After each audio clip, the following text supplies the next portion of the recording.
செந்தூரில் சேவர் கொடியோன் என்கிற தலைப்பில் சில செய்திகளை உங்களோடு சேர்ந்து சிந்திக்க இருக்கின்றேன். 6 படை வீடுகளில் அலைவாய் கரையில் இருக்கிற படை வீடுதான் திருச்செந்தூர் என்பதை நீங்கள் அறிவீர்கள். அருணகிரிநாத பெருமான் அலைவாய் உகந்த பெருமாளே என்று திருப்புகளில் பாடி துதிக்கிறார். கடலின் கரையில் முருகன் அமர்ந்திருந்து அருள் பாலிக்கின்ற விசேஷமான அபூர்வமான ஸ்தலம் திருச்செந்தூர். பழமை சிறப்பும் வரலாற்று சிறப்பும் ஆன்மீக சிறப்பும் உடைய ஒரு பதி. எத்தனையோ அருளாளர்கள் செந்திலம்பதிக்கு வந்து இந்த முருகனை தரிசித்து பேரருள் பெற்றிருக்கிறார்கள். சூரனை சம்ஹரித்த வரலாற்றுக்குரிய பூமியாக இருப்பது. கந்தபுராணத்திலே கச்சேப்பு சிவாச்சாரியார் கந்தவேளின் கருணையும் நல்லவர்களை ரட்சிப்பதற்காகவும் அமரர்களை ஆகாதன எல்லாம் செய்தான், நல்லவர்களெல்லாம் துன்பப்பட்டார்கள். தேவாதி தேவர்கள் துன்பத்தை போக்கக்கூடிய முருகப்பெருமானை சரணாகதி செய்யும்போது அவுணர்களையெல்லாம் சிறை மீட்பதற்காகவும் நல்லவர்களை காப்பதற்காகவும் சூரனோடு முருகன் போர் செய்ய வேண்டிய நிலைமைக்கு வந்தார் என்று கந்தபுராணத்தில் படிக்கிறோம். சூரன் எப்படியெல்லாம் போரிட்டான், என்னவெல்லாம் பேசினான், அவன் சோதரர்கள் தாரகன் சிங்கமுகன் என்று அவர்களை எல்லாம் சம்ஹாரம் செய்து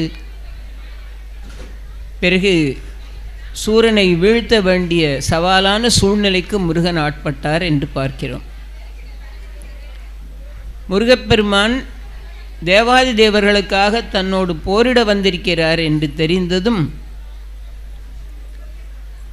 அவர் யார் என்பதை தெரிந்து கொண்ட போதும் கூட சூரபத்மாவினுடைய மனதிலே உள்ள ஆணவம் போகவே இல்லை. அவன் ஆணவத்தோடு சொன்னான், மேலே 1008 அண்டங்களும் வென்று ஏழுகின்றதோர் தனியாகிய எனக்கு கோல வாலியர் இன்னமும் தோன்றில்லாத குதலை பாலகனோ இளைய புந்திகள் பகர்வான் என்று சூரன் பேசினான். ஒரு சின்னஞ்சிறு பாலகன் என்றான் முருகனை. 1008 அண்டங்களையும் அரசாட்சி பண்ணக்கூடிய ஆற்றல் உடைய எனக்கு ஒரு சின்ன குழந்தையா வந்து புத்தி சொல்வது, சிறை வைத்திருக்கிற அமரர்களை விட்டுவிட்டால் போர் இல்லை என்றுதானே முருகப்பெருமான் செய்தி அனுப்பினார். அதை கேட்டவன் அது சரிதானே என்று சிந்திக்காமல் 1000 கதை 6 திருமுகத்தோடும் 12 கரங்களோடும் காட்சி கொடுத்தான் முருகன். இது எவ்வளவு உயர்வா நாம சிறைமேல் வைத்து கொண்டாடுகிறோம். கேட்பவர்களுக்கு கேட்ட வரம் கொடுக்கறதுக்கு 2 கை போதாதுன்னு 12 கரங்களோடு வந்தான். நம்மை கடாட்சிப்பதற்கு ஒரு முகம் போதாதென்று அறுமுகத்தோடு வந்தான். 6 முகத்தோடும் சாதாரண முகம் இல்லை, கருணைகூர் முகங்கள் 6. கருணைகூர் முகங்கள் 6ம் கரங்கள் 12 கொண்டு ஒரு திருமுருகன் உதித்தன நீ உலகம் உய்யன்னு உயர்வாக பெருமையாக பேசப்படுகிற விஷயம். ஆனால் அதையே சூரன் ஆணவத்தினால இழிவா பேசலாம். சூரன் இழிவா பேசுகிறான். அவன் சொன்னான், தெரியாதா எனக்கு தூது விட்டுருக்கிற முருகனை பற்றி எனக்கு தெரியாதா அப்படின்னு சூரன் பேசுகிறான். அப்போ நெருப்பு தானே சுட்டுச்சு, ஏன்னா அக்னியும் காற்றும் மாற்றி மாற்றி சுமந்துட்டு வந்தாங்க. நெருப்பால் சுடப்பட்டவன் தானே, காற்றால் தள்ளப்பட்டவன் தானே. அப்புறமா கங்கையில் கொண்டு போய் விட்டாங்கல்ல 2 பேரும், கங்கையில் அங்கே எங்கே அலைப்புண்டவன் தானே, கங்கை ஆற்றில் அலைப்புண்டு. அதுக்கப்புறம் பாருங்க, கங்கை கொண்டு போய் சரவண பொய்கையில் சேர்த்ததில்ல, அந்த சரவண பொய்கையில் போய் அங்கே தாக்குண்டு. அப்புறம் அந்த சரவண பொய்கையில் 6 குழந்தைகளாக காட்சி கொடுக்கும்போது 6 தாமரை மலரில் 6 குழந்தைகளாக காட்சி கொடுத்தார்ல. அப்போ அந்த 6 குழந்தைகளையும் எடுத்து அந்த 6 குழந்தைகளையும் எடுத்து பால் ஊட்டினார்கள். கார்த்திகை மாதர்கள் 60 பால் ஊட்டினாங்க. அழுதே விளையாடும் நேற்றை பாலகனையோ பரம்பொருள் என்று நினைத்தாய்தான். அவன் இல்லை அப்படின்னு ஆக்கிராம நினைத்தால் முடியும், அவனை முழுவதுமாக அழித்து விடாமல் இப்படியெல்லாம் பேசின சூரனை கூட தன்னுடைய வேலால் அவன் உரங்கிழித்து ஒரு பகுதியை சேவலாகவும் ஒரு பகுதியை மயிலாகவும் மாற்றி முருகனை வணங்குகிறவர்கள் சேவலையும் மயிலையும் துதிக்கும்படியாக முருகன் செய்தான். இது யாராலேயாவது இதை செய்ய முடியுமா? நேருக்கு நேராக எதிர்த்து வருகிற ஒரு எதிரியை அழித்துத்தான் வெற்றி கொடி நாட்டுவார்கள். அப்படி இல்லாமல் அவனிடத்தில் இருந்த சிவபக்தியை கருத்தில் எடுத்துக்கொண்டு பன்னெடுங்காலமாக சூரன் தபசு பண்ணினான் இல்லை, அந்த தபஸை எடுத்துக்கொண்டு தன்னை எதிர்த்த போதும் கூட அவனை முழுவதுமாக அழித்து விடாமல் அவனை உருமாற்றி அவனை சேவலாகவும் மயிலாகவும் மாற்றி, எப்படி பாருங்கள், தன்னை வணங்குகிறவர்கள் சேவலையும் மயிலையும் சேர்த்து வணங்கும்படியாக முருகன் பண்ணார். குக்குடம் வாழ்க, செவ்வேள் ஏறிய மங்கை வாழ்க, முருகன் ஏறிய மயில் வாழ்க, குக்குடம் வாழ்க, சேவற்கொடி வாழ்க அப்படின்னு சொல்கிறோம்ல. அப்போ தன்னை வாழ்த்துகிறவர்கள் சேவலையும் மயிலையும் வாழ்த்தும்படியாக பண்ணினால் இந்த கருணை எங்கேயாவது கிடைக்குமா? எவ்வளவு பெரிய கருணை! செந்திலில் செவ்வேள் காட்டிய அந்த கருணாமிர்தம் சாதாரணமானது கிடையாது. அதனால் இந்த சூரன் இவ்வளோ வரத்தையும் வாங்கி வச்சுக்கிட்டு யுகாந்திரங்களுக்கும் 108 அண்டங்களை 108 யுகங்களுக்கு 1008 அண்டங்களை அரசாட்சி பண்ணுற உரிமை எனக்கு வேணும்னு தானே தபசு பண்ணி வரம் வாங்கி வச்சுருந்தான். அந்த வரத்தை வாங்கி வச்சுக்கிட்டு தேவாதி தேவர்களையெல்லாம் சிறைப்படுத்தி ஜெயிலில் போட்டு கொடுமைப்படுத்துகிறான். கச்சியப் சிவாச்சாரியார் கந்த புராணத்தில் பாடுறார், அடா இவ்வளவு தபசு பண்ணி அவ்வளவு செல்வம் செல்வாக்கோடு இருந்த கடைசியில் இப்படி தேவாதி தேவர்களை சிறை வச்ச பாவத்தினால அட பாவி அழிஞ்சு ஒன்றுமில்லாமல் போறியேன்னு கச்சியப் சிவாச்சாரியர் வருத்தப்படுறார். அதுக்கு ஒரு அழகான ஓமை ஒன்று சொன்னார். இந்த தூக்கணாங்குருவி இருக்குது பார்த்தீங்களா, அதுக்கு ஒரு சிறப்பான சக்தி இருக்குது. காட்டில் போய் சின்ன சின்ன தும்பு துரும்பு எல்லாத்தையும் கொத்திட்டு வந்து அழகாக மரத்தில் தூக்கணாங்குருவி கூடு கட்டியிருக்கும். அந்த கூடு எல்லா பறவை கூடு மாதிரியும் இருக்காது, நல்லா அரையாக வச்சு கட்டியிருக்கும். அதுக்குள்ளே அந்த புல், மெதுவாக இருக்கிற புல் இதெல்லாம் கொண்டு வந்து வைக்கோல் இதெல்லாம் அழகில் கொத்திட்டு வந்து அதில் வச்சு அந்த கூட்டை அவ்வளோ மனுஷனால் கட்ட முடியுமா? அந்த மாதிரி ஒரு கூடு மனுஷனால் செய்ய முடியுமா?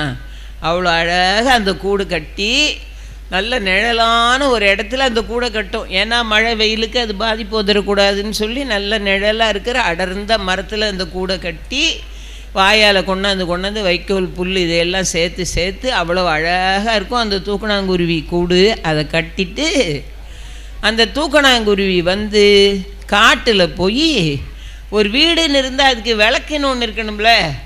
காட்டில் போய் ஒரு விளக்கு எடுக்க போச்சு. அது என்ன விளக்குன்னா, ராத்திரி நேரத்தில் மின்மினி பூச்சா அடர்ந்த மரங்களில் அப்படியே ஒளி வீசிக்கிட்டு இருந்துச்சு. அதில் ஒரு மின்மினி பூச்சை பிடிச்சிட்டு வந்துச்சு. அந்த தூக்கணாங்குருவி பிடிச்சிட்டு வந்து இந்த கூடெல்லாம் கட்டின பிறகு களிமண் இருக்கிற இடத்த தேடி போய் பார்த்து அதையும் அலகில் கொண்டு வந்து அந்த வைக்கோல்லாம் பிரிஞ்சிடாமல் கூட்டுக்குள்ளே பூசி அந்த களிமண் காயாமல் பசுமையாக இருக்குது பார்த்தீங்களா, அந்த நேரம் போய் மின்மினி பூச்சை பிடிச்சிட்டு வந்து களிமண்ணில் ஒட்டி வச்சுட்டு அந்த பூச்சியை ஒட்டின உடனே அந்த கூண்டுக்குள்ளே வெளிச்சமாக இருக்குது. வீட்டில் விளக்கேற்றின மாதிரி கூட்டுக்குள்ளே வெளிச்சமாக இருக்குது. அந்த கூண்டு நல்லா பாதுகாப்பான அடர்ந்த கிளை உள்ள இடத்துல தொங்குது. அந்த குருவிக்கு எவ்வளோ அறிவு பாருங்க. அந்த வெளிச்சத்தில் தான் தேடிக்கிட்டு வந்த இறையை கூட்டுக்குள்ளே இருக்கிற குஞ்சுகளுக்கெல்லாம் ஊட்டுது. இப்படி ஒரு தூக்கணாங்குருவி பண்ணுச்சுன்னா அது நல்லா அறிவோடு செயல்படுதுன்னு அர்த்தம்.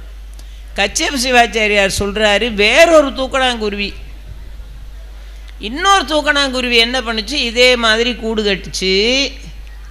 காற்றுல அடிச்சிட்டு போகாத இடத்துல கூட்டை நல்லா கட்டி இதே மாதிரி வைக்கோல் புல் இதெல்லாம் வச்சு நல்லா பண்ணிட்டு அப்புறம் என்ன பண்ணுச்சு, உள்ள களிமண்ணையும் பூசிட்டு வேற ஒரு தூக்கணாங்குருவி காட்டுக்கு போகுது. எதுக்கு?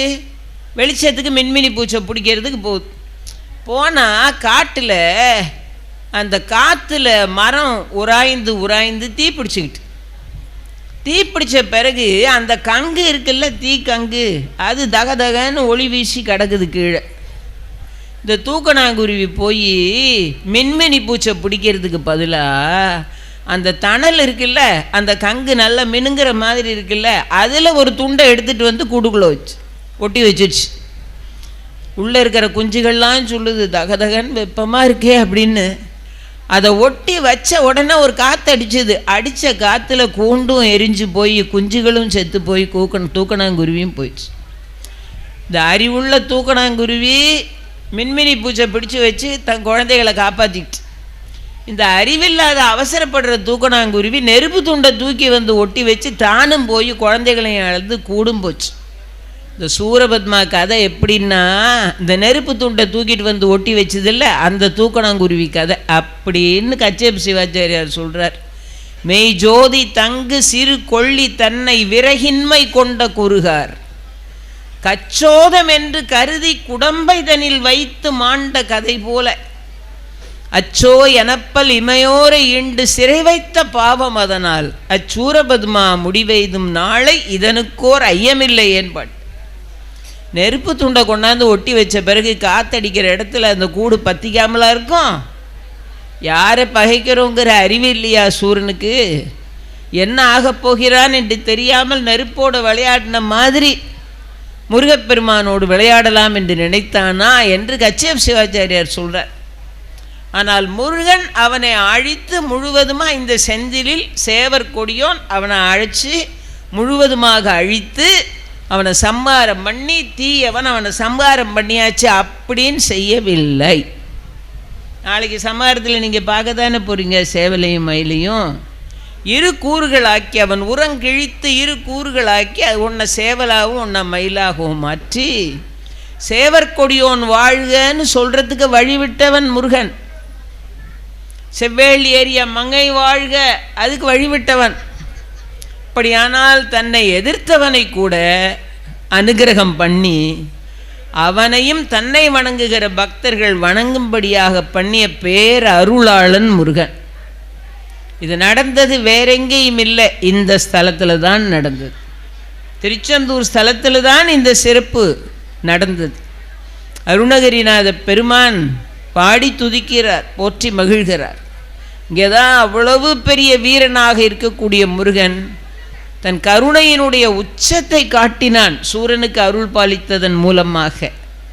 கச்சேப் சிவாச்சாரியார் சொல்கிறாரு, எல்லாரும் சூரபத்மாவை கெட்டவன் மோசமானவன் சொல்கிறாங்க. ஆனால் அவன் பேசுகிற பேச்செல்லாம் பார்த்தா அப்படி தான் இருந்துச்சு. முருகன் ஆட்கொள்கிறதுக்கு முன்னாடி மோசமானவன் சொல்கிறாங்க. ஆனால் அவன் நல்லவன் இல்லை அப்படின்னு சொல்லிட முடியாது. ஏன்னா பூவுல கண்டமெல்லாம் புறந்திடும் சூரன் தன்னை தீவினையாளன் என்றே செப்புவர் உலகோர் எல்லாம். உலகத்தில் யாரை கேட்டாலும் சூரன் கெட்டவன் மோசமானவன் ஆணவம் பிடிச்சவன் இப்படி தான் சொல்லுவாங்க. ஆனால் சூரனுக்கு என்ன நடந்தது பார்த்தீங்களா அப்படின்னு கச்சேப்பர் கேட்குறாரு. பூவுல கண்டமெல்லாம் புறந்திடும் சூரன் தன்னை தீவினையாளன் என்றே செப்புவர் உலகோர் எல்லாம் மூவிரு முகத்து வள்ளல் முன்னர் வந்து உதிக்க பெற்றான் இவன் தவத்துக்கன்றி அறத்துக்கும் முதல்வனன்றோன்னு பாடிட்டார். அந்த சூரபத்மா அறத்துக்கும் தவத்துக்கும் முதல்வனா. ஏன்னா நேருக்கு நேராக முருகனை பார்த்துட்டான். ஐயா நீ பார்க்க முடியுமா உன்னால? மூவிரு முகத்து வள்ளல் முன்னர் வந்து உதிக்க பெற்றான். முருகனுக்கு நேருக்கு நேராக முருகனை பார்க்குற பாக்கியம் அவனுக்கு கிடைத்தது. மூவிரு முகத்து வள்ளல் முன்னர் வந்து உதிக்க பெற்றான் இவன் தவத்துக்கன்றி அறத்துக்கும் முதல்வன் அன்றோன்னு பாடிட்டார். அவன் தவத்துக்கும் அறத்துக்கும் முதல்வன் பாடிட்டார். நான் பக்கத்தில் வந்து முருகன் சூரனை பார்த்தது சூரனுக்கு கிடைச்ச எவ்வளோ பெரும் பாக்கியம் பாருங்கள். அப்போ சூரன் பேசுகிறான், காற்றில் தள்ளுண்டு நெருப்பில் சூடுண்டு கங்கை ஆற்றில் தாக்குண்டு சரவணம்புக்கு அலைப்புண்டுன்னெலாம் சொன்னவன் முருகனை நேராக பார்த்தோன்னு சொல்கிறான். எப்படி சொல்கிறான் பாருங்க.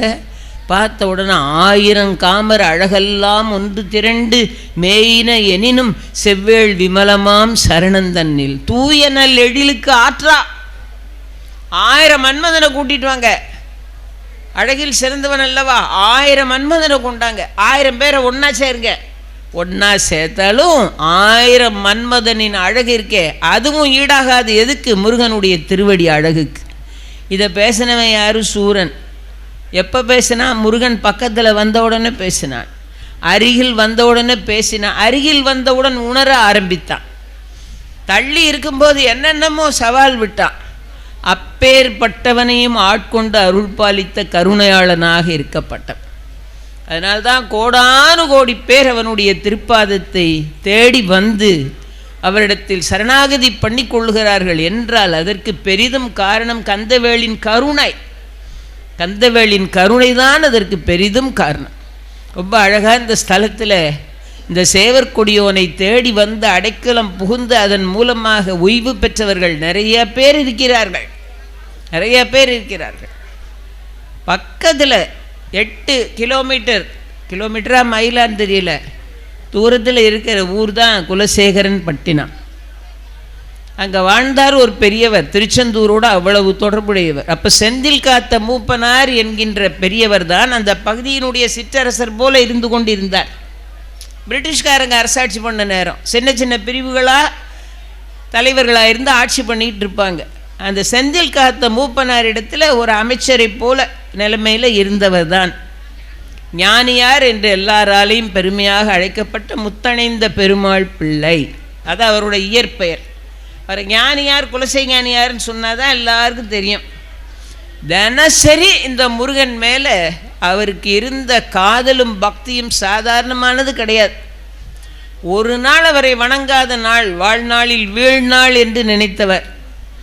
குலசேகரப்பட்டினத்தில் இருந்து கடற்கரை பாதையாக நடந்து வந்து தினசரி அத்தஜாம பூஜையை பார்த்துட்டு முருகனை வணங்கிட்டு நடந்தே குலசைக்கு போயிடுவார். ஞானியார்னு எல்லாரும் இப்படி தினமும் வந்து வந்து வந்து அர்த்தஜாம பூஜைக்கு வந்து வணங்கிட்டு போயிட்டு ஒரு நாள் குளத்தில் கைகால்களை கழுவி கொண்டிருக்கிறார். நல்ல ராத்திரி நேரம், பொழுது இருட்டுற நேரமாக இருக்குது. கைகால்களை கழுவி கொண்டிருந்தார் குளத்தில் அனுஷ்டானம் பண்ணுறதுக்காக. அப்போ அந்த தண்ணியில் தெரியுது என்னன்னா ஒரு அழகான கட்டில், சப்பர மஞ்சங்கிறாங்களா அப்படி கட்டில். அந்த கட்டில் 4 காலையும் 4 பூதம் தாங்கிட்டு இருக்கு. அந்த கட்டிலில் ஒரு அழகான பெண்ணு படுத்திருக்கா. இந்த பூதங்கள் கட்டிலோடு அந்த பெண்ணை தூக்கிட்டு வருது. ஞானியார் இல்லையா, கண்டுபிடிச்சிட்டார். திருவனந்தபுரத்தில் அந்த பகுதியை ஆட்சி பண்ணிக்கிட்டு இருந்த செல்வாக்குடைய பத்மநாபன் என்று ஒருவன் இருந்தார், செல்வந்தர். அவருக்கு நிறைய ஜோதிடர்கள் மந்திரவாதிகள் எல்லாம் பழக்கம். எதை வரவழைச்சி கேட்டாலும் வரவழைச்சி கொடுப்பாங்க. ஞானியார் வரவழைக்கல அந்த மழையை முருகன் வரவழைத்தான். கேட்டியா என் பக்தனை பார்த்து சொன்னால் மழை வந்துருமான்னு கேட்டில்ல, இப்போ மழையில் கடை போக முடியாது அப்படின்னு முருகன் ஏற்பாடு செய்தான் தன்னுடைய அடியார்களுக்காக. பாருங்கள், அதனால் செஞ்சொல் அடியார்கள் வாரக்காரன் அருணகிரிநாதர் பாடுறாருல்ல, செஞ்சொல் அடியார்கள் வாரக்காரன். திருச்செந்தூருக்கு பாடினது தானே, முந்து தமிழ் மாலை கோடி கோடி சந்தமுடு நீடு பாடி பாடி முஞ்சர்மனை வாசல் தேடி தேடி உழலாதே முந்தை வினையே வராமல் போக மங்கையர்கள் காதல் தூரத்தேக முந்தடிமை ஏனை ஆழத்தானும் முனை மீதே திந்திதிமித்தோதி தீதி தீதி தந்ததனத்தான தானத்தான செஞ்சனகு சேகு தாளத்தோடு நடமாடும் செஞ்சிரிய கால் விசால தோகை துங்கர் அனுகூல பார்வை தீர செம்பொன்மயில் மீதிலே எப்போது வருவாயே அந்தன்மறை வேள்வி காவல்காரா செந்தமிழ் சொல் பாவின் மாலைக்காரா அண்டருபகார சேவர்காரா முடிமேலே அஞ்சலி செய்வோர்கள் நேயக்காரா குன்றுருவ ஏவும் வேலைக்காரா அந்தம் வெகுவான ரூபக்காரா எழிலான சிந்துரமின் மேவு போகைக்காரா விந்தை குரமாது வேளைக்காரா செஞ்சொலடியார்கள் வாரக்காரா எதிரான செஞ்சமரை மாயும் மாயக்காரா துங்கரனு சூர சூறைக்காரா செந்தில் நகர் வாழும் ஆண்மைக்கார பெருமாளேன் பாட்டு. செந்தில் நகர் வாழும் ஆண்மைக்கார பெருமாளே, செஞ்சொல் அடியார்கள் வாரக்காரன். தன்னோட அடியார்களுக்கு ஏதாவது ஒரு துன்பம் என்றால் ஓடி வந்து முன்னிற்கிறவன் அல்லவா, ஏதாவது ஒரு சிரமம் என்றால் ஓடி வந்து முன்னிற்கிறவன். அதுதான் நிரூபித்து காட்டினான் இந்த ஸ்தலத்தில். தினமும் வந்து வந்து வந்து வந்து வணங்கிட்டு போவார். இந்த வணங்கிட்டு போகும்போது கடற்கரை பாதையாக அத்தஜாம்பு பூஜைக்கு குலசைஞானியார் வரார். வரும்போது கொஞ்சம் வயசாகி போனதுனால கண் பார்வை கொஞ்சம் குறைஞ்சி போச்சு. ராத்திரி நேரம் வேற வரும்போது பாதை கொஞ்சம் தடுமாறி போய் இப்படி வர வேண்டியவர் கடற்கரை பாதையில் இப்படி போகிறார், கடலுக்குள்ளே போகிற மாதிரி. உடனே ஒரு சின்ன குழந்தை, ஒரு சிறு பையன் போய் வலது கையை பிடிச்சா, தாத்தா எங்கே போகிற, அங்கே கடலில் இருக்கு நீ கோயிலுக்குள்ளே போகணும், இப்படி வா அப்படின்னு கையை பிடிச்சி வெளியே இழுத்துட்டு வந்து, இந்த பார் உனக்காக தான் நான் ஒரு விளக்கு எடுத்துகிட்டு வந்திருக்கேன், இப்போ வெளிச்சம் தெரியுதா, இந்த விளக்கு வெளிச்சத்தில் நீ போ குழந்தாயினார். நான் கோயிலுக்கு தான் போகிறேன், இந்த விளக்கு வெளிச்சத்தில் உன்னையும் கூட்டிகிட்டு போய் கோயிலில் விட்டுறேன் வா அப்படின்னு இந்த கையில் விளக்கு, இந்த கையில் ஞானியாரோட கை பிடிச்சிக்கிட்டு அவர் தடுமாறிய இடத்துலேருந்து கோயில் வரைக்கும் கொண்டாந்து விட்டுட்டு அப்புறம் கோவில் வாசலில் நின்று அவரை போயிட்டாரான்னு இப்படி பார்த்து ஒரு சிரிப்பு சிரிக்கும்போது ஞானியார் பார்த்தார், அப்படியே மூலஸ்தானத்தில் இருக்கிற முருகன் சின்ன குழந்தை வயதில் ரூபத்தில் வந்து கையை பிடிச்சி கூட்டிகிட்டு வந்து அவரை கோயில் வரைக்கும் விட்டுட்டு போனவன் மூலஸ்தானத்தில் இருக்கக்கூடிய முருகப்பெருமான்னா எவ்வளோ பாக்கியம் பண்ணியிருக்கிறார் பாருங்கள். முருகனே கையை பிடிச்சி கூட்டிகிட்டு வந்துட்டான். இவர் நல்லா தரிசனம் பண்ணிவிட்டு, அடையாப்பா நான் இதுக்கு என்ன புண்ணியம் பண்ணேன்னு அவர் போயிட்டார். வீட்டில் போய் படுத்திருந்தார். ராத்திரி கனவுல முருகன் வந்து சொன்னால், இப்படி தியானம் நான் கூட்டிகிட்டு வருவேன்னு நினச்சிக்காத, இன்றைக்கி தடுமாறினியேன்னு கூட்டிகிட்டு வந்துட்டேன், வயசாகி போச்சு, இவ்வளோ நாள் வந்து வந்து கும்பிட்டேன், சரிதான், எனக்கு ரொம்ப திருப்தி, இனிமே உன் வீட்டிலையே இருந்து என்னை கும்பிடுக்கும், இனிமேல் கஷ்டப்பட்டெல்லாம் நடந்து வர வேணாம், அப்போ நான் உன்னை பார்க்க வேண்டாமா? அதுக்கு முருகன் சொன்ன பதில் என்ன தெரியுமா? நீ என்னை பார்க்க வேண்டான்னு சொல்ல மாட்டேன், நான் உன்னை பார்க்க உன் வீட்டுக்கு வந்துடுறேன், நான் உன்னை பார்க்கறதுக்கு உன் வீட்டுக்கு வந்துடுறேன், தினமும் காட்சி கொடுக்குறேன்னார். அதுதானே இன்றைக்கும் குலசையில் இருக்கிற முருகன் படுக்கை வீடு இன்றைக்கும் இருக்குல்ல, இன்றைக்கும் வழிபாடு நடக்கிறது அல்லவா? இது எல்லாம் கட்டுக்கதைகள் அல்ல, உள்ளபடியாக சரித்திரபூர்வமாக நடந்தது. அதனால தான் இன்றைக்கும் படுக்கை வீடுன்னு இன்றைக்கும் இருக்குது. அங்கே போய் முருகன் காட்சி கொடுத்தான் அப்படிங்கிறது உண்மையான ஒரு வரலாறு. எப்படி பாருங்கள், ஞானியாரை ஆட்கொண்டிருக்கிறான் என்று. ஞானியாரே அப்படி ஆட்கொண்டான். அவர் பேரே இயல்பான அவருடைய பேரே நிறைய பேருக்கு தெரியாது. ஆனால் ஞானியார் குலசை ஞானியார்னு சொன்னால் எல்லாருக்கும் தெரியும். அப்படிப்பட்ட ஒரு அபூர்வமான பக்தருக்கு எப்படிப்பட்ட கருணையை பாலித்திருக்கிறான்னு பாருங்கள். இந்த சின்ன சின்ன பகுதிகளாக பிரிட்டிஷ்காரங்க பிரித்து அதுக்கு ஒருத்தங்களை நியமனம் பண்ணி அவரை ஒரு காரியஸ்தர் மாதிரி வச்சு அவருக்கு கீழே சில பேர், இப்படி தானே ஆட்சி நடந்தது பிரிட்டிஷ் காலத்தில். அப்போ திருநெல்வேலியில் இது மாதிரி ஒரு பகுதிக்கு தலைவராக இருந்து அந்த பகுதியில் உள்ள விவகாரங்களை எல்லாம் கவனித்து கொள்ளக்கூடிய அதிகாரம் படைத்த ஒரு பெரிய மனிதர் இருந்தார். அவரும் இந்த ஸ்தலத்தோட நெருக்கமான தொடர்புடையவர். அவரும் இந்த திருச்செந்தூர் ஸ்தலத்தோட நெருக்கமான தொடர்புடைய பெரியவர். அவர் பெயர் வடமலை பிள்ளையன் அப்படின்னு பேர். ரொம்ப நெருக்கமான தொடர்பு. திருச்செந்தூர் திருக்கோவிலை ஒரு காலகட்டத்தில் கோவில் வரலாறு சொல்லுகிறது. வரலாறு எல்லாம் நம்ம அரிய பொக்கிஷங்கள் இருக்கிற நம்ம கோயில்களை எல்லாம் போய் சிற்பங்களை எல்லாம் திருடி, அங்கே இருக்கிற விக்கிரகங்கள் பஞ்சலோக விக்கிரகங்களை எல்லாம் திருடிட்டு போய் வெளிநாட்டுக்காரர்கள் இந்த வேலையை நிறையா பண்ணியிருக்கிறார்கள். இந்த உண்மைன்னு தெரியணுமானா நேராக பிரிட்டிஷ் மியூசியத்தில் போய் பாருங்க. நம்ம கோயில்கள்லேருந்து திருடிட்டு போன எத்தனை ஐம்பொன் விக்கிரகங்கள் அங்கே உட்காந்துக்கிட்டு இருக்குன்னு போய் பாருங்க. மீட்டெடுக்க முடியாமல் உட்காந்துருக்கோமே நாம். இதெல்லாம் அந்நியர் ஆட்சி காலத்தில் நம்ம நாட்டில் இருந்து திருடி கொண்டு போகப்பட்டவை.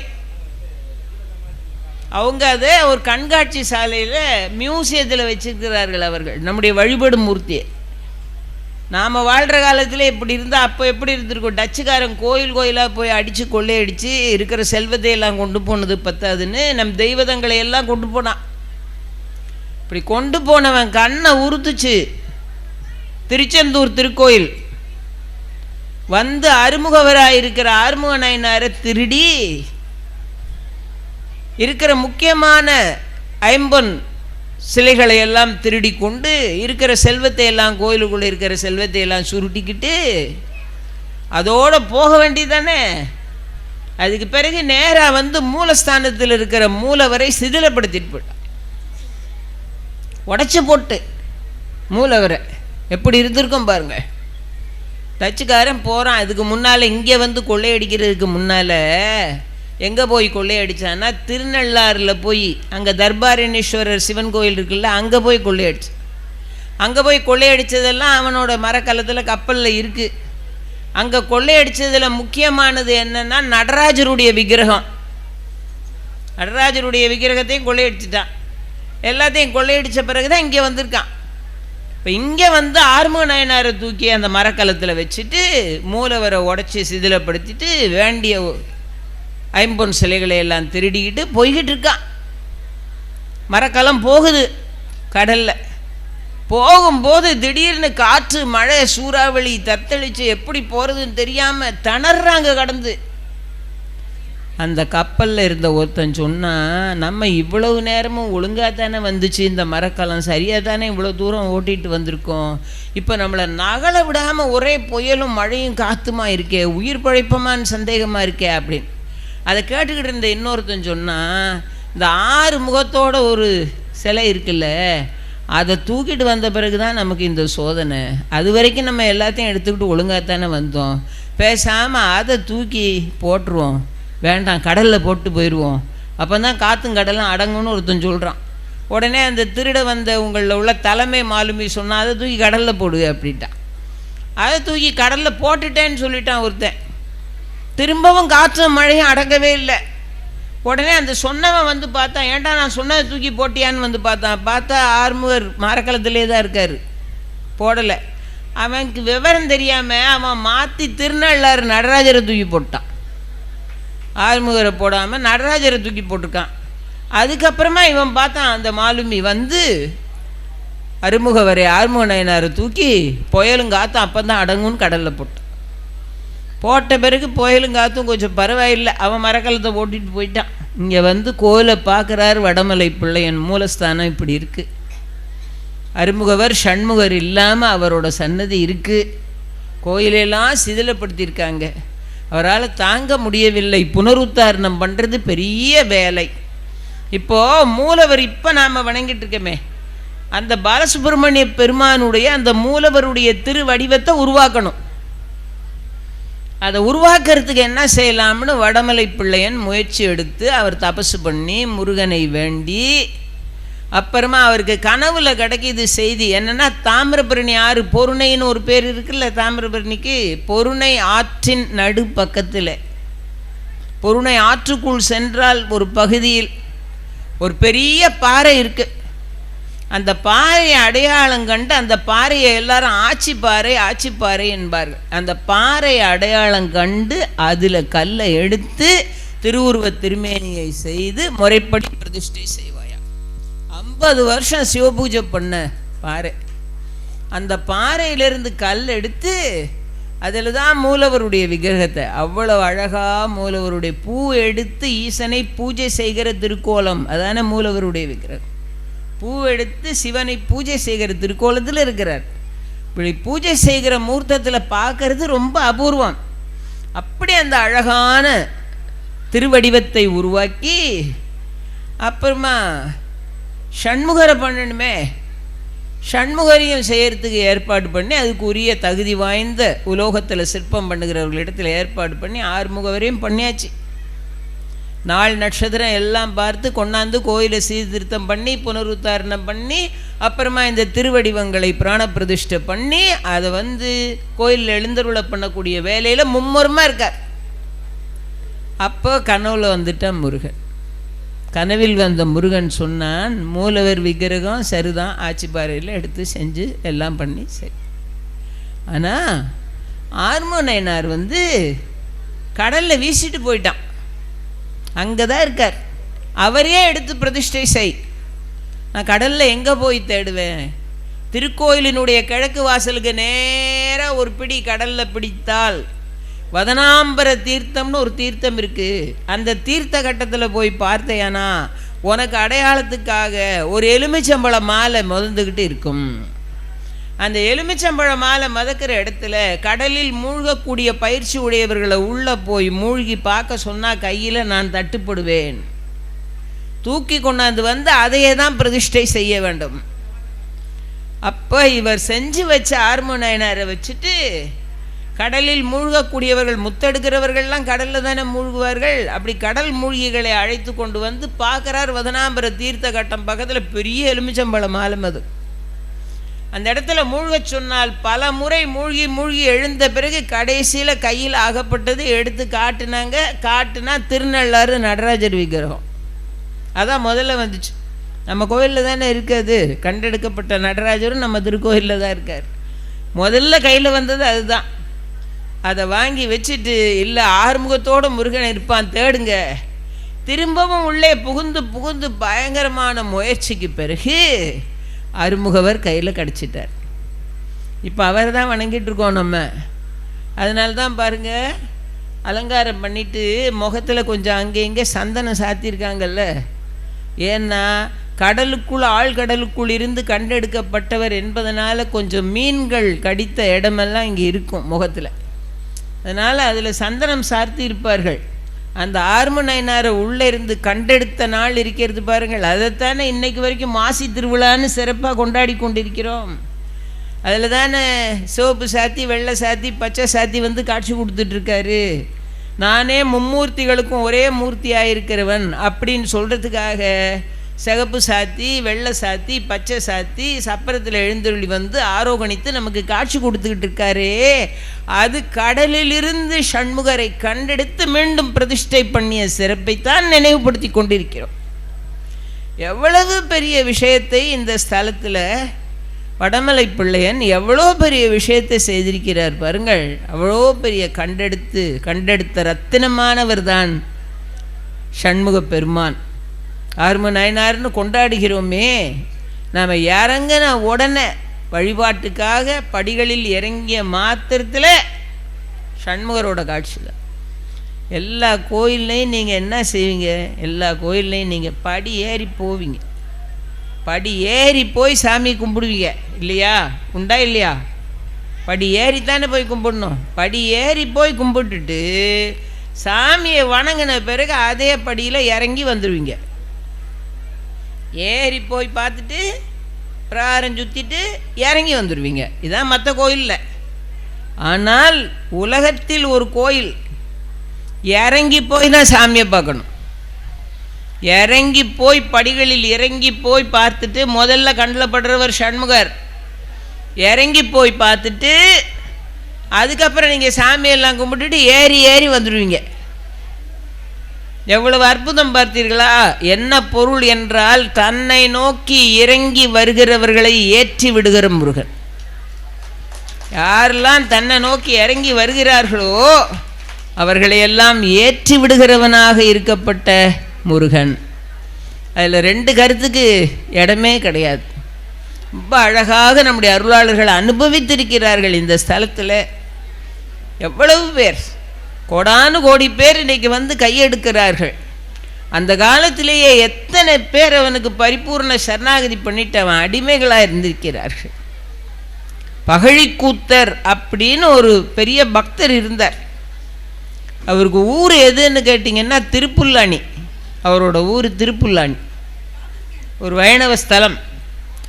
அங்கே தான் அவர் பிறந்தவர். பிறப்பால் ஒரு வைணவர், நல்ல பக்தி உடையவர். தாய் தகப்பனாரும் அப்படித்தான். ஆனால் அவருக்கு தாழாத வயிற்று நோய் வந்து சேர்த்து என்னென்னமோ வைத்தியம் பண்ணி பார்த்தார்கள், ஒன்றுமே நடக்கவில்லை. ஏதேதோ செஞ்சு பார்த்தும் ஒன்றும் நடக்காம அவ்வளவு சிரமப்பட்டு துன்பப்பட்டு அதை எடுத்து பார்த்தா புகழ் மிகுந்த பகழிக்கூத்தா, இவன் தமிழ் காதலன் இல்லை, தமிழ் மொழியின் தலைவன் அல்லவா? புகழ் மிகுந்த பகழிக்கூத்தா, என் மேலே பாட மாட்டாயா? நீ பாடினா உனக்கு நான் ஏமம் கொடுக்க மாட்டேனா? உன் கூற்றுவன் கையிலிருந்து உன்னை விடுவிக்க மாட்டேனா? நீ புகழ் பகழி, என்னை பாடுன்னு அர்த்தம். என்னை பாட மாட்டியான்னு கேட்டால் என்னை பாடு. அந்த சீட்டில் எழுதியிருக்கு. அந்த விபூதி எடுத்தார் பழுத்த வைணவர். பழைய காலத்துலலாம் பூசுறதுக்கு ரொம்ப யோசிப்பார்கள்ல. பழுத்த வைணவர் நெத்தி நிறைய விபூதியை பூசிக்கிட்டு திருச்செந்தூரில் போய் எப்படியாவது முருகனை பார்க்கறதுன்னுட்டார். முருகனை பார்த்தே தீர்வது என்று வந்தார். கங்கணம் கட்டி கொண்டு வந்து திருச்செந்தூரில் முருகனை தரிசனம் பண்ணிட்டு, முருகன் மேலே பகழிக்கூத்தர் முருகன் மேலே பாடுன அபூர்வமான பனுவல் தான் முருகன் மேல் பாடப்பட்ட பிள்ளை தமிழ். அதில் ஒரு பாட்டு இருக்குது, அதை சொல்கிறேன். அந்த பாட்டை நீங்கள் முருகனை பார்த்து நீங்கள் சொன்னால் அவருக்கு பகழிக்கூத்தர் ஞாபகம் வந்து உங்களுக்கு எல்லா செல்வமும் கொடுப்பார், தேக சௌக்கியம் கொடுப்பார், நோய்களை போக்குவார், நம்ம குறைகளை நீக்குவார், நம் மனசுக்கு நிம்மதியையும் ஆறுதலையும் கொடுப்பார், நம்ம போக்கிலையும் வரத்திலையும் துணையாக இருப்பார். அப்படிப்பட்ட ஒரு பாட்டு. ஏன்னா அது முருகனுக்கே பிடிச்ச பாட்டு. பிள்ளைத்தமிழை பாடுறார். ஒவ்வொரு பருவமாக வச்சு தாள பருவம், செங்கீரை பருவம், காப்பு பருவம் அப்படின்னு ஒவ்வொரு சப்பானி பருவம், ஒவ்வொரு வருகை பருவம், ஒவ்வொரு பருவமாக இருக்குல்ல, 10 பருவமாக வச்சு பருவத்துக்கு 10 பாட்டு அப்படி பாட்டார். இந்த பாடிட்டு திருச்செந்தூரில் அந்த பிள்ளைத்தமிழ் நூலை அரங்கேற்றம் பண்ணுறார். நேற்று சொன்னேன்ல அரங்கேற்றம் பண்ணுறதுன்னா என்னன்னு, அதில் எல்லாம் சரியாக இருக்குன்னு விற்பனர்கள்லாம் பார்த்து சொல்லி அதை அப்ரூவ் பண்ணுறது, அதான் அரங்கேற்றம் பண்ணுறது. அது ஒழுங்காக நடந்து முடிஞ்சிச்சு. பாட்டு அவ்வளோ அழகாக இருக்குது. அரங்கேற்றம்லாம் நடந்தாச்சு. எல்லோரும் பாராட்டி பேசிட்டாங்க. பகழி கூத்தரை இவ்வளோ அழகாக பாடியிருக்காரு, ரொம்ப அருமையாக இருக்குது இந்த பிள்ளைத்தமிழ் பிரபந்தம், எல்லாம் பாடிட்டாங்க. அவருக்கும் ரொம்ப சந்தோஷமாக போச்சு. ராத்திரி நேரத்தில் திருச்செந்தூர் கோயிலில் ஒரு இடத்துல, ஓரமான ஒரு இடத்துல படுத்து தூங்கிட்டு இருந்தார். அவர் படுத்து தூங்குறார், அவர் பாட்டில் தூங்குறார். முருகன் நினச்சான் எல்லாரும் நல்லா இருக்குன்னு பாராட்டிட்டு இந்த பகழி கூத்தனுக்கு ஒரு பரிசு கூட கொடுக்காம அவனை வெறுங்கையா நல்லா இருக்குன்னு சொல்லிட்டு அனுப்பிட்டாங்களே, ஒரு பரிசாவது கொடுக்க வேண்டாமா அப்படின்னு முருகன் என்ன பண்ணாம பாருங்க. அன்றைக்கு இரவு முருகனுக்கு அலங்காரம் பண்ணும்போது கழுத்தில் ஒரு அழகான மாணிக்க மாலையை சாத்தியிருந்தாங்க. மாணிக்க மாலை சாத்தியிருந்தாங்க முருகனுக்கு.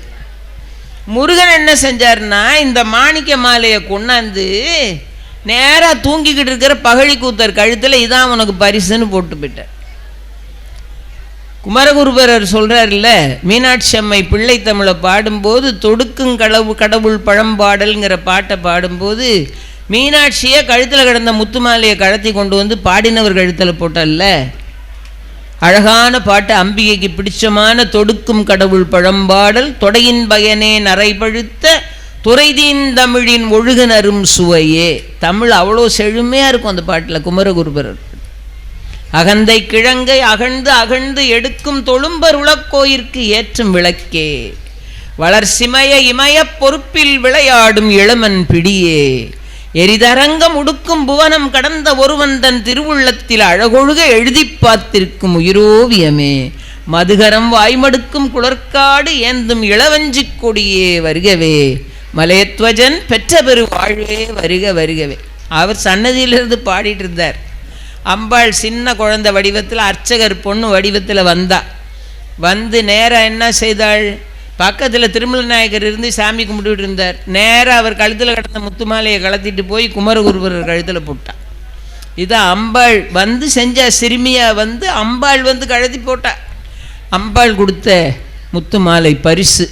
இந்த பரிசு கொடுக்காம விடுறாங்களே இப்படி பாடினதுக்கு அப்படின்னு சொல்லி அம்பாளே கொடுத்தால. அது மாதிரி பகழி கூத்தருக்கு முருகனே பார்த்தான். தான் கழுத்தில் உள்ள அந்த மாணிக்க மாலையை கொண்டாந்து பகழி கூத்தர் கழுத்தில் போட்டு. விவரம் தெரியாதவங்க என்ன சொல்லுவாங்க, இது எப்படி அங்கே அலங்காரத்துக்கு போட்டிருந்த மாணிக்க மாலை இவர் கழுத்தில் வந்ததுன்னு சொல்லுவாங்களா இல்லையா? அதனால் மாலையை போட்டுட்டு நேராக குலசேகரப்பட்டினம் போய் செந்தில் காத்த மூப்பனார் கனவுல போய் இந்த மாதிரி பாடினவனுக்கு எல்லாரும் தலையை ஆட்டி நல்லா இருக்குன்னு சொல்லிட்டு ஒன்றும் கொடுக்காம வந்துட்டீங்களே, அதனால ஏன் மாணிக்க மாலை அவனுக்கு பரிசாக கொடுத்துருக்கேன் ஞாபகம் வச்சுக்க, ஏன்னா திருடிட்டாருன்னு சொல்லிடுவாங்கல்ல. அதனால நேராக போய் கனவுல சொல்லிட்டார்.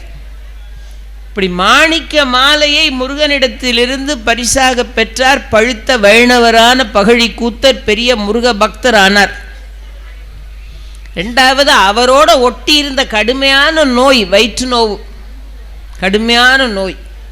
ஆதிசங்கரர் அது மாதிரி தானே குன்ம நோயினால் கஷ்டப்பட்டு இந்த முருகனை பாடித்தானே அந்த நோயிலிருந்து விடுபட்டார்னு படிக்கிறோம். ஆதிசங்கர பகவத்பாதர். அதனால் வயிற்றில் இருக்கக்கூடிய அந்த வலியை, பகழி கூத்தருக்கு அந்த வயிற்று வலி இருந்தது, அந்த நோயையும் குணமாக்கினான். வயிற்று வலிங்கிறது ஒரு சாதாரண விஷயம் கிடையாது, ரொம்ப கொடுமையானது அது. ஏன்னா மற்ற வலியெல்லாம் கூட கொஞ்சம் வெளியே தெரியும். இப்போ காய்ச்சல் அடித்தா தொட்டு பார்த்தா சுடும், காய்ச்சல் தெரிஞ்சு போயிடும். சளி பிடிச்சா பேச்சே ஒரு மாதிரி இருக்கும், கணக்கணன்னு பேசுகிறத பார்த்தே கண்டுபிடிச்சிடுவாங்க இல்லையா? கால் வலியாக கால் வீங்கி போயிடும், அதை பார்த்து ஓ காலில் கோளாறுன்னு கண்டுபிடிச்சிடுவாங்க. இந்த வயத்த வலி மட்டும் வலிக்கிறவன் சொன்னால் தான் தெரியும். எனக்கு வயத்த வலிக்குன்னு அவன் தான் சொல்லணும், நீங்களோ நானோ கண்டுபிடிக்க முடியாது வயத்த வலியை. அதனால தான் நம்ம குழந்தைகள்லாம் எவ்வளோ புத்திசாலிகளாக இருக்குது பார்த்தீங்களா. அதனால தான் பள்ளிக்கூடத்துக்கு கட்டடிக்கணும்னா காய்ச்சல்னு சொல்லாது, வயிற்று வலின்னு சொல்லு. எதுக்குன்னா தொட்டு பார்த்தாலும் கண்டுபிடிக்க முடியாது. அதனால் வயிற்று வலின்னு புத்திசாலித்தனமாக வயிற்று வலின்னு சொல்லி கொஞ்சம் நேரம் படுத்திருக்கோம். பிறகு 10 மணி ஆன பிறகு எந்திரிச்சு விளையாட ஆரம்பிச்சிடும். இனிமேல் பள்ளிக்கூடம் அனுப்ப மாட்டாங்கன்னு அப்பர் சுவாமிகள் பாடுறார். கடுமையான வயிற்று வலியில் கஷ்டப்பட்டார்ல, அப்போ அப்பர் பாடினார், தோற்றாது என் வயிற்றின் அகம்படியே குடரோடு துடக்கி முடக்கியிட ஆற்றேன் அடியேன் அதிகை கடில வீரட்டான துறை அம்மானே. தோற்றாதுன்னா வலியாக வலிக்குது வயிற்றுல, ஆனால் வெளியே தெரியாது, அதான் தோற்றாது. அப்பர் சுவாமிகள் பாடின அபூர்வமான பதிகம், கூற்றாயினவார் விளக்ககலீர் கொடுமை பல செய்தனன் யான் அறியேன் ஏற்றாய் அடிக்கே இரவும் பகலும் பிரியாது வணங்குவன் எப்போ தோற்றாது என் வயிற்றின் அகம்படியே குடரோடு துடக்கி முடக்கியிட ஆற்றேன் அடியேன் அதிகை கடில வீரட்டான துறை அம்மானேன்னு பாடுறாரா இல்லையா. இந்த வயத்த வலியை இறைவன் போக்கி அருள் பாலித்தான்னு படிக்கிறோம். வெளியே தோற்றாமல் பாடா படுத்தக்கூடிய வலி அது பகழி கூத்தருக்கும் இருந்தது. அவருக்கு விபூதி கொடுத்தான் முருகன். வலி எங்கே போச்சுன்னு தெரியாது. போயிட்டு மாணிக்க மாலையை பரிசாக கொண்டு வந்து கழுத்தில் போட்டு அவர் பெருமைப்படுத்தான். அதில் முருகனுக்கு பிடித்தமான பிள்ளைத்தமிழ் பாட்டு பகழி கூத்தருடைய பாட்டு. நான் சொன்னேனே எல்லா நன்மையும் பண்ணக்கூடிய பாட்டு. அந்த பாட்டு தான் பேராதரிக்கும் அடியவர்தம் பிறப்பை ஒழித்து பெருவாழ்வும் பேருங்கொடுக்க வரும் பிள்ளை பெருமான் என்னும் பேராளா சேரானிருதர் குலகலகா சேவர் கொடியாய் திருச்செந்தூர் தேவா தேவர் சிறைமிட்ட செல்வா என்றுன்னை பாராமகிழ்ந்து முளைத்தாயர் பரவி புகழ்ந்து விருப்புடன் அப்பா வா என்று பரிந்து மகிழ்ந்து வரவழைத்தால் வாராதிருக்க வழக்குண்டோ வடிவேல் முருகா வருகவே வளரும் கழப குறும்பை முலை வள்ளி கணவா வருகவே. இது பகடி கூத்தர் பிள்ளை தமிழில் வருகை பருவத்தில் உள்ள அழகான பாட்டு. முருகனுக்கு ரொம்ப பிடித்தமான பாட்டு. இந்த பாட்டை கேட்டு தான் மாணிக்க பதக்கத்தை பரிசாக கொடுக்க வேண்டும் என்று முருகன் முடிவு செய்தான். அப்படி முருகனுக்கே பிடித்தமான பாடல். அருளாளர்கள் அத்தனை பேர் செந்திலில் வந்து அவனை போற்றி துதித்து அப்படி வணங்கியிருக்கிறார். அருணகிரிநாதர் விட்டாரா? நான் சொன்னேனே மயில் வழிகாட்ட வந்து சேர்ந்தாருன்னு.